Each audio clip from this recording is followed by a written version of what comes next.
कुछ भाइयों ने पूछा था कि हमें भूख नहीं लगती या बहुत कम लगती है, इसके लिए कोई दवाई बताइए। तो हमने चरक संहिता में से आपको बता रहे हैं, प्राकृतिक औषधि आपको बता रहे हैं।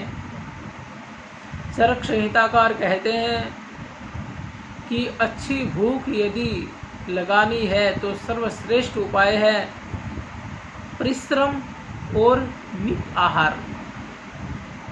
एक तो आप फिजिकल वर्क कीजिए, परिश्रम कीजिए, व्यायाम कीजिए, और दूसरा मित आहार कीजिए। मित आहार का मतलब है जितनी भूख है उतना ही खाइए या उससे 1-2 टुकड़ा कम ही खाइए। मान लिया आपको 5 रोटी की भूख है तो आप 4.5 खाइए,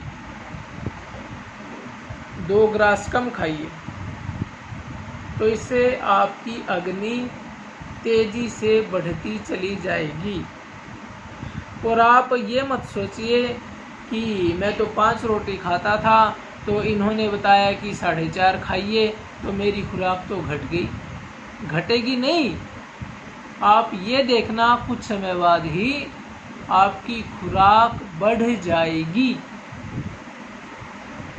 आप 5 खाते थे तो आप 5 से ज़्यादा खाने लगोगे यदि ये 2 उपाय करेंगे तो। क्योंकि जैसे अग्नि जल रही है, उदाहरण मैं दे रहा हूँ, जैसे अग्नि जल रही है और अग्नि मंद है, कम है, और आपने उसमें बहुत सारी वो डाल दी लकड़ियाँ, तो उसमें हवा नहीं लगती और वो अग्नि बुझ जाती है। तो शुरू में क्या करते हैं फिर, यदि अग्नि कम है तो उसमें उसी के अनुसार कम लकड़ियाँ लगाते हैं, पतली पतली। और जब अग्नि तेज हो जाती है फिर उसमें बड़ी बड़ी लकड़ियाँ भी लगा देते हैं तो वो फिर जल जाती हैं। तो ये उदाहरण है समझाने के लिए। तो ऐसे ही आपकी अग्नि परिश्रम करने से और मिताहार करने से तेज हो जाएगी। 15 दिन तक आप करके देखिए, आप ये कहेंगे कि मुझे तो बहुत भूख लगने लगी। ये फ्री का उपाय बता दिया।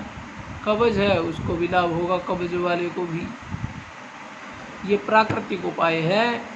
और चरक संहिता में तो यहाँ तक कहा है, वेदों में भी आया है कि परिश्रम और मित आहार, ये 2 काम जो व्यक्ति करता है उसके पास रोग नहीं आते या बहुत कम आएंगे, रोग नहीं आएंगे। तो इतना ही शॉर्टकट में बताया है। इति ओम सत्।